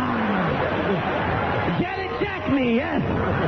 Tony Khan, Gina Davidson, that's right. We'll make the bed up straight. I always stay out late. From the producers that brought you Messy Girl, it's the Don and Mike Show. Before we get to Buzz and News, do a caller 100. All right. Right, yeah. Hello, Don and Mike Show. Hey. Hi, who is this? This is Danelle. Danelle, where are you from? I'm from Sacramento. Danelle, thank you for listening to the show on KHTK. You've won Kentucky Fried Chicken. That's right. It's an exciting prize. Yeah, calm down, Donnell. That's great. Tender roast, triple crunch, triple zinger crunch, honey BBQ, KFC original recipe, only at KFC. I like it when you call it honey BBQ, too. That's good. But wait, there's more. You now have a chance to win $550 with Kooky Crazy Secret Sound number 5, the impossible sound. Have you heard this before? Yes, I have. All right. Do you think you have an idea already? I think so. All right, well then, what the hell? I will give you a free listen. Very good. Here's your freebie. Okay, that one's on the house. That will put you on the clock. We'll play it again. Please don't answer until the dramatic music is done and Mike sings. All right. Are you ready? Yes. Okay, here you go. Caller, name this noise. Simple, everyday sound you hear in your everyday world, in your everyday life. Sounds so familiar. $550 on the line now. If you know what it is, Mike, are you up for this?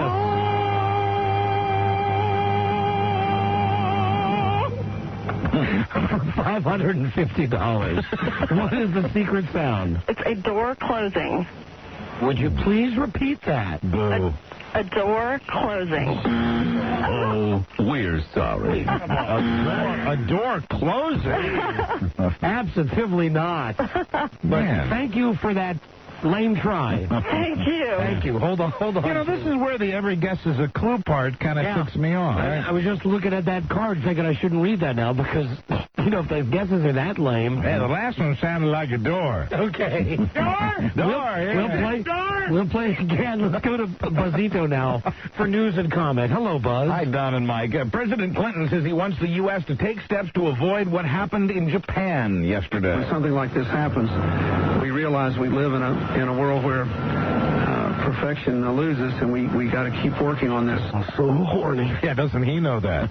So horny. I'll say right now, perfection eludes us. Stupid president. So horny. A nuclear reaction was accidentally set off at a uranium processing plant outside of Tokyo. He has a nuclear reactor in his pants.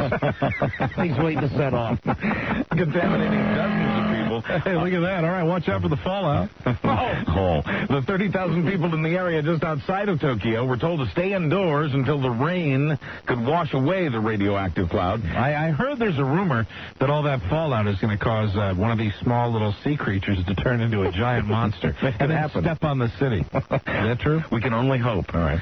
Radiation levels within a mile of the site were 15,000 times their normal level. Today, a lot of people in the area obviously getting tested for radioactivity. Most of them coming out okay. Here's what a cow had to say, Buzz. This is what radiation can do to a cow. That's right. There he is. Friendly cow. Yeah. Most people are... I love it when you play it to the label. Most people are testing out okay, but naturally they're concerned about the long-term effects of this. Japan, which doesn't normally ask for outside help, has asked the U.S. to help to contain the mess and to clean it up. Human error gets the blame for the accident. The head of the plant bowed deeply at a news conference and said, "We apologize from the bottom of our hearts." They love bowing, don't they? They do, and they love apologizing. It's very embarrassing. But isn't he toast now, that guy? Like absolutely. He's lost face. Yeah, right? Is that what it is? That will be his final bow, as a matter of fact. Here's what he had to say, incidentally. Hi, Daddy. Hi, Uncle Bill. My nephew from Hong Kong, sir. Hi, Kyung. Good move. You're number one. Kyung is the Hong Kong champion. My neighbor, Danny Chen. Hey, shouldn't you be in school? That's what he had to say, Buzz. Very good. Home to his family. Minnesota Governor Jesse Ventura says he will continue to speak his mind even after the heat he's taken for his comments on organized religion and other topics. I reserve the right to talk like an idiot. Ventura said that organized religion is a sham and a crutch for the weak-minded. Ventura said only a career politician would edit his opinions for political correctness. And Ventura says he got elected because he's not a career politician. Did we hear the story yesterday? No, you heard yesterday what he'd said and how people were reacting to it. Now he's been asked to explain his comments. Okay. And all right. This is his explanation. It was the statement, then people's reactions, and now his reactions to the reactions. Exactly. There you go. All right, I'm with you. It's the endless cycle we call the news. Okay. In fact, You're not going to believe this. Surveys show that 2 out of every 3 Minnesotans still support their governor, even if they don't agree with what he said. So It hasn't hurt him, apparently. We support him. And while Minnesota has Jesse Ventura as governor, California may soon have Arnold Schwarzenegger, the Terminator. And you're going to come out of the voting booth. You're going to say, I'm so angry. I want to vote for him twice. Because there'll be a line outside the voting parlor. I'm so angry. I'm so angry. You know what's amazing? What? I think this could happen, and I think it's just sick. Sure. He can't become elected president, being foreign-born. Thank God. He can become governor of California. So angry. What you can expect from Jingle All the Way is a hilarious movie, a movie where they will be able to laugh from the beginning to the end. It will be great entertainment. They will walk out of the theater and say, I'm so angry that I can't get another ticket right away because I want to see it a second time. And there's a long line here. and says, I'm so angry. Remember when he couldn't speak in his movies, and he really couldn't speak, and then they put him in certain movies where he didn't have to speak, and then they were training him to speak, and he became a big star before he really learned how to speak, and now he can't speak, but he thinks he can. We have a son that is dying for playing with his father. Buying the latest of the toys. He's talking about the Superman doll. And play one of those fathers and husband that is too busy. Too busy. The eraser, which is the character that I play, is very professional about his job. And the job is the most important thing at this point in his life. And he lives a very disciplined life. Yes. But at the same time, he does have emotions. He does have, vulnerable sides to him. He does. His accent, he has let his guard down so much. Yes. He does his emotions. You get the real, he does his emotions. And he says, I'm so angry. So angry. And if you listen to Arnold speak now, he'll throw in a little DIS every now and then. It's supposed to be there. Das ist toy. This is great. When you look back to the people, a little embarrassed. And what's so funny? Indignant. All that was beautiful. But we're going to do that again. Okay? That's the beauty of this process. That's one of my favorites. That's great. That's where the director is patronizing Arnold, saying, you're so great when you look back to the camera. And you're all embarrassed and everything. You're so funny, but we're going to do it again. You can tell the real subtle direction for Arnold. So, act embarrassed.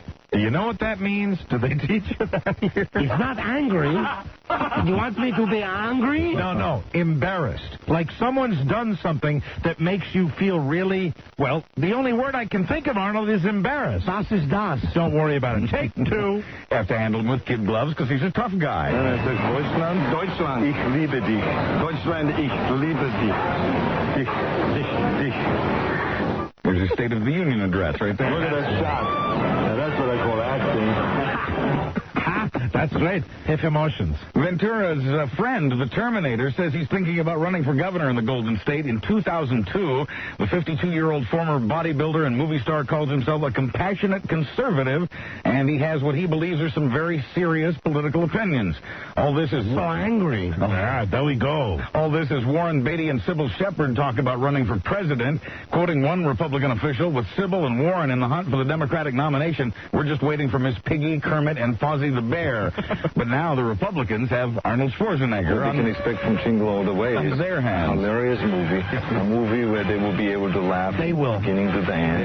It will be great entertainment. They will walk out of the theater and say, I'm so angry that I can't get another ticket right away because I want to see it a second time. And there's a long line here.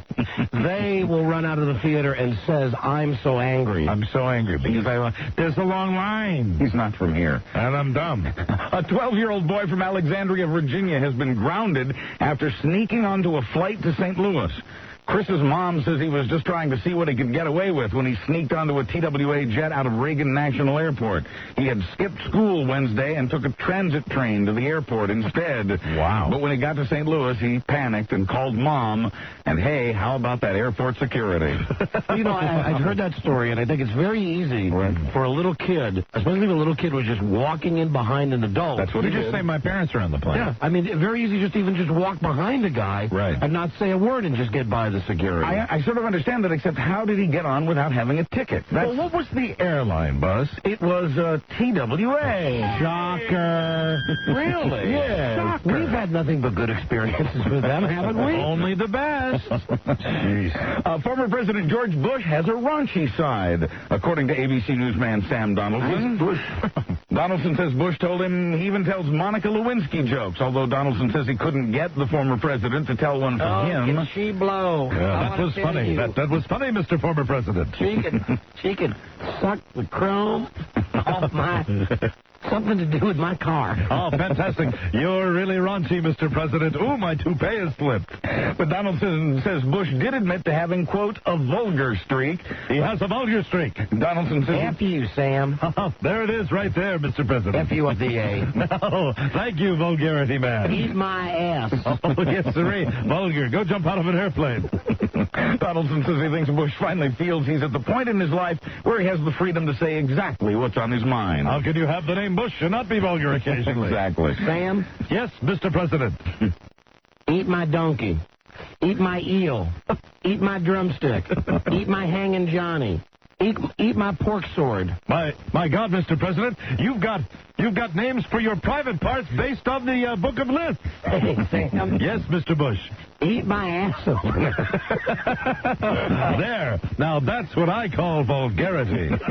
Eat my coral branch. Eat my holy poker. Oh, wow, Mr. President. Eat my crotch cobra.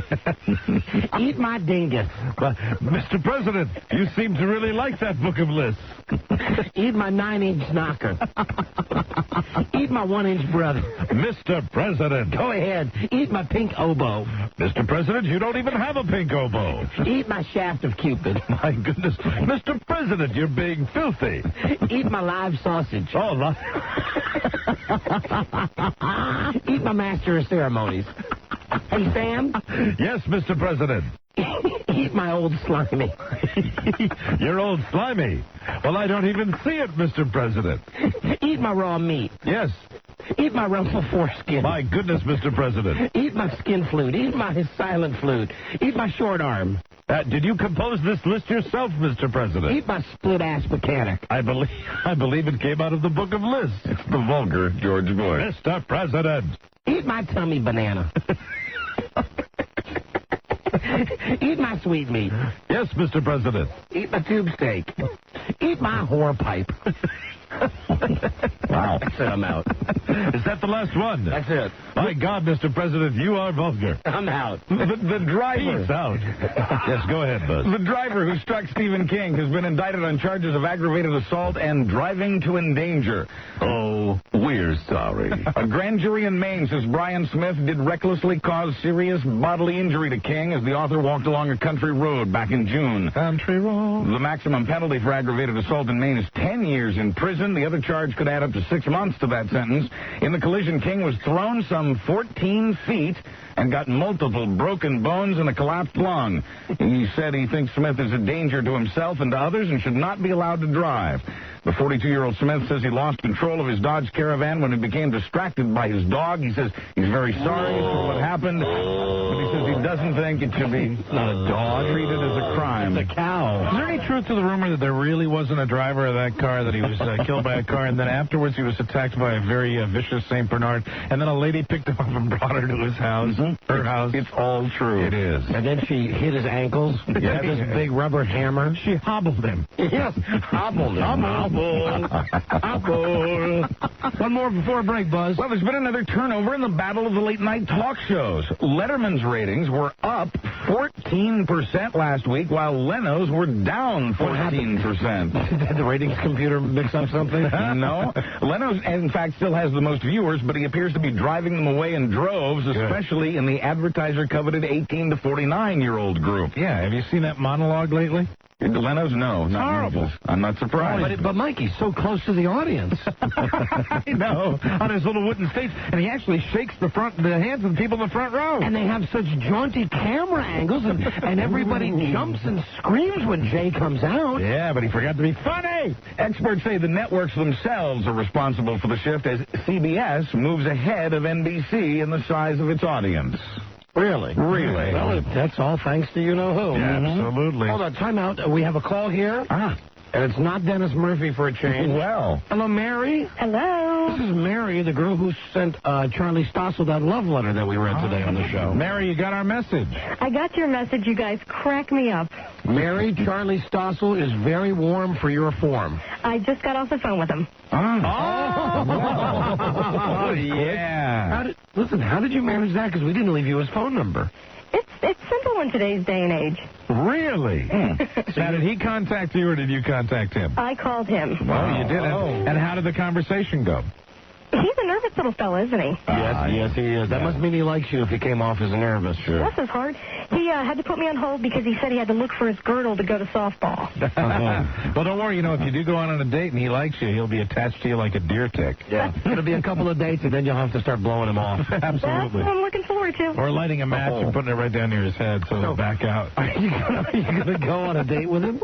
Well, he said tonight he's going to come home and watch trashy TV on Fox. I don't know if that means alone or not.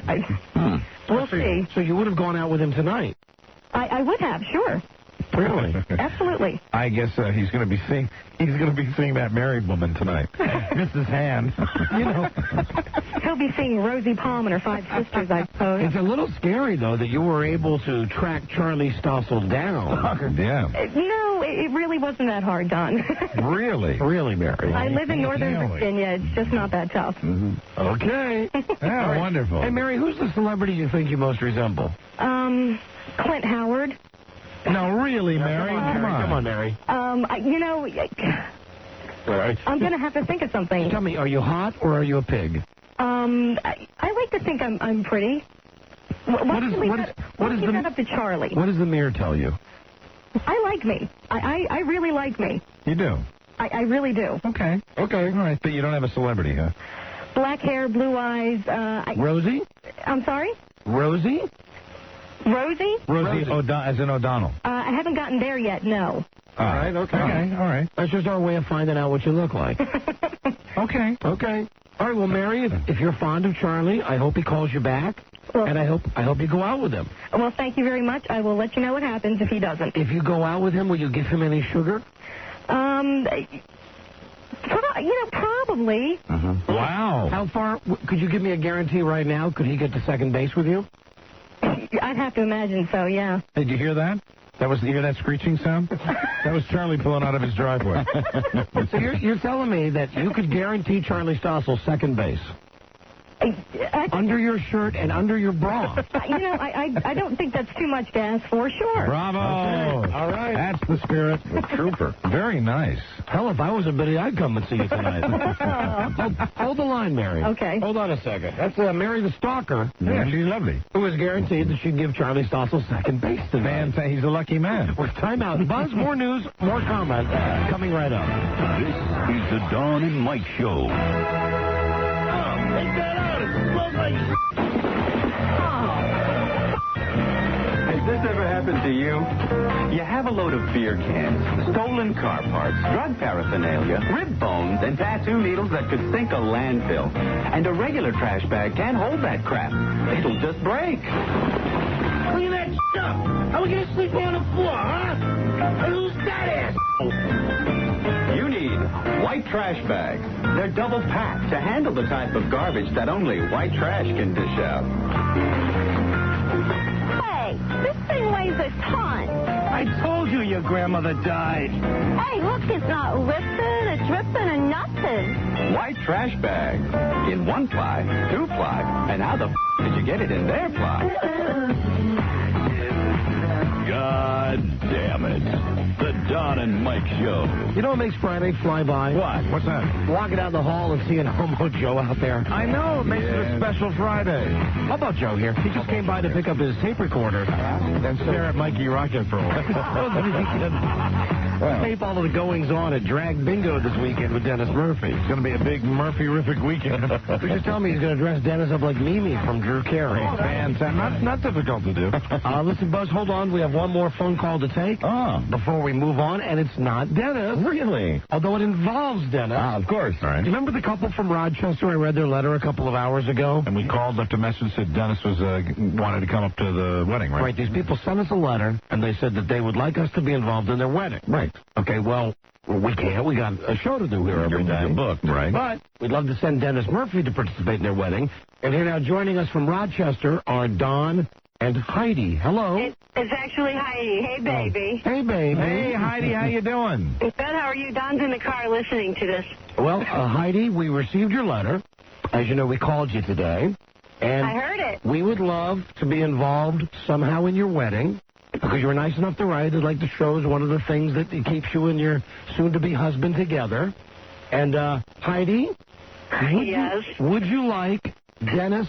Would you mind? Yeah, mind is better. Yeah, not that's like. better. Mind is a better term. Would you mind if we sent Dennis as our emissary to stand up at your wedding and say a few words on our behalf? You know, we've been thinking about this and talking about it, and we love Dennis, but I think he'd scare my flower girls. That's a no. That's cold. Dennis has been refused. That is cold. Oh, really? Okay, Heidi. All right. I love him, but, you know. Thank you. All right, Heidi, it's your wedding. I'd be lying if I said I didn't understand. But I'd be lying if I didn't say it would make it memorable. I believe you there. but Heidi, I think you made the right call.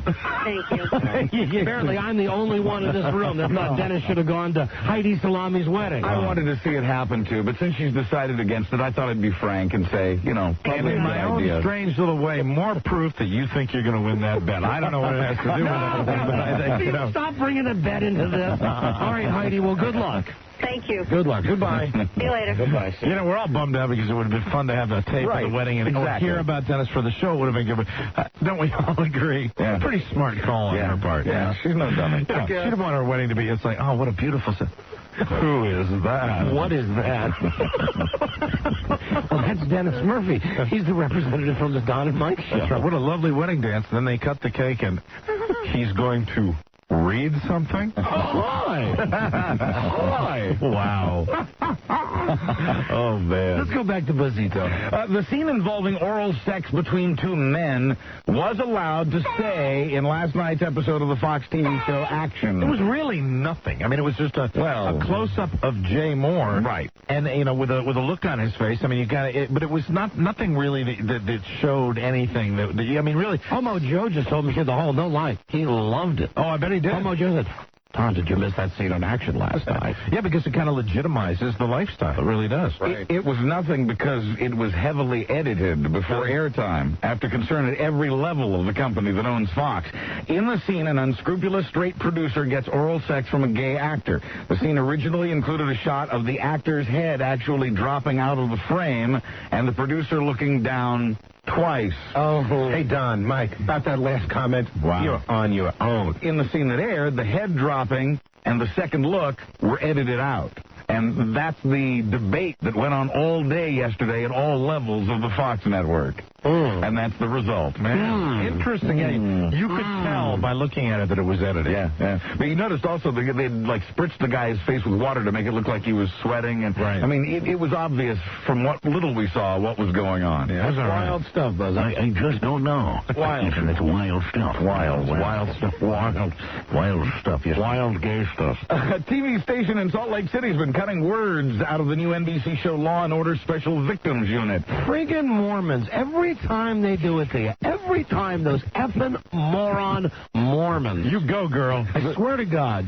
Now, this new show... I mean, really, no pun intended. I really do. The Special Victims Unit show deals with sex crimes. It airs at 8 in the Mountain Time Zone, but Mormon-owned TV station KSL has moved the show to 9 p.m. and has started cutting the dialogue. I like the Law and Orders. I like that. I like that show. I like the Law and Orders. I like the Law and Orders, and I watched Chicago Hope last night.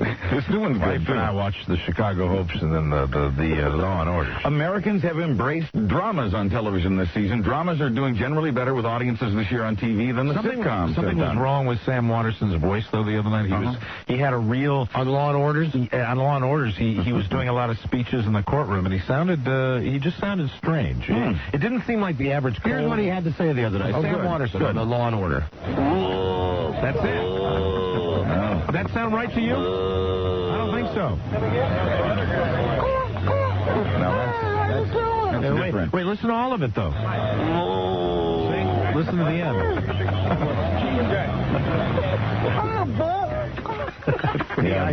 I wanted to hear it. That's like the bonus track you never get to hear. Absolutely. Something wrong with Sam there. Hey, bull. In the last episode of Law and Order Special Victims Unit, the station in Salt Lake City cut out both references to the word penis and the key word from the phrase "shove it up your ass." When it first agreed... Just let me tell you something. It's so ridiculous. I was having a comment. I had a comment, as a matter of fact, yesterday, with the program director and the general manager of this station about language. And I was trying to walk them through how advanced our society has become, or some people might think how far back we've stepped. Right. I said, do you realize that 5 years ago, if you said the word ass on the radio, you're done. Most likely, unless you were on a show like this, you're done. I said, now we're running commercials for .com businesses where they are saying in the commercials, this product kicks ass. This product will kick your ass. Right. I was trying to get across to these idiots that run this station. Did it work? No. Of course not. Because, frankly, I want to be able to say more than we can say. Right. And I said, the line is always moving. Yes, it is. I said, you remember, you told me 2 years ago we couldn't say God damn it. Well, now we say that all the time, and it's not a problem. Right. I want to move on to the next one. I want to move on to Asholi. Right. And every time I say Asholi, somebody comes in and dances on me and says, you can't say Asholi. But wasn't somebody doing it? I mean, wasn't there somebody doing it? Like, doing it with regularity? Right. Some asshole down in Miami. There you go. All right.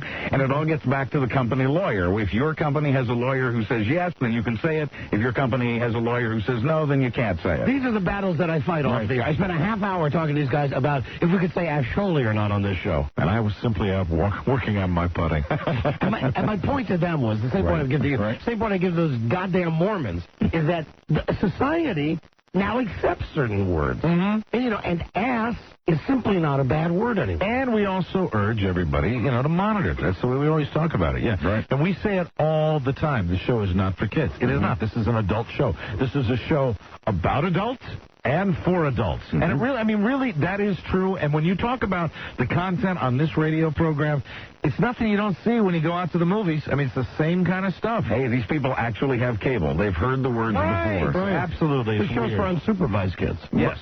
This show is for kids who are at home alone. Bad kids.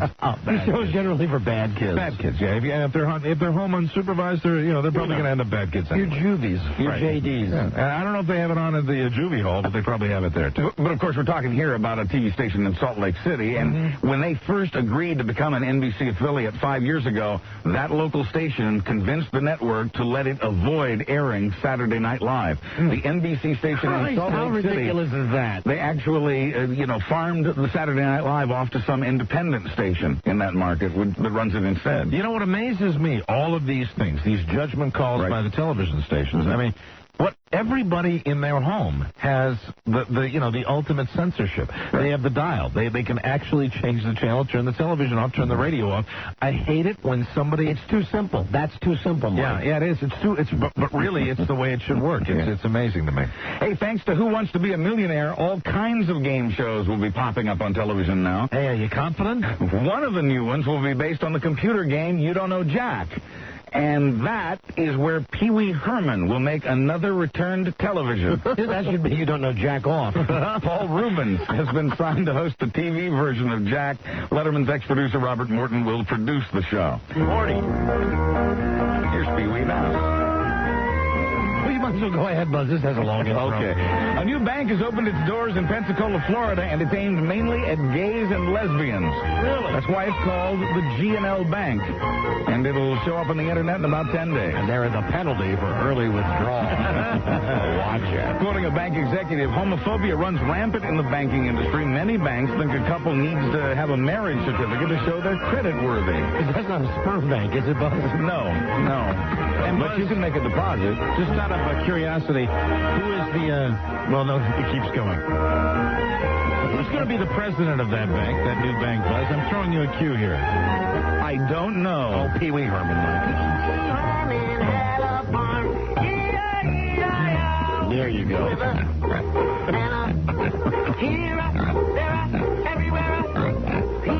Herman had a farm. Bank President Pee Wee Herman. Surveys show there are about 21 million homosexuals living in the U.S. with $800 billion in spending power. And at least 100 of them are going to be at Drag Bingo on Friday night. That's right. It's going to be great because it's Dennis Murphy night. Homosexual Joseph. Thank you, Buzz. You bet. For a great news and comment, it's time for a caller 100. All right. And the prize package selected especially for you. Stand by for action. Be the 100th caller now. Please be assertive. Yeah. Phone number 1-877-365-3636. This is the Dawn and Mike Show.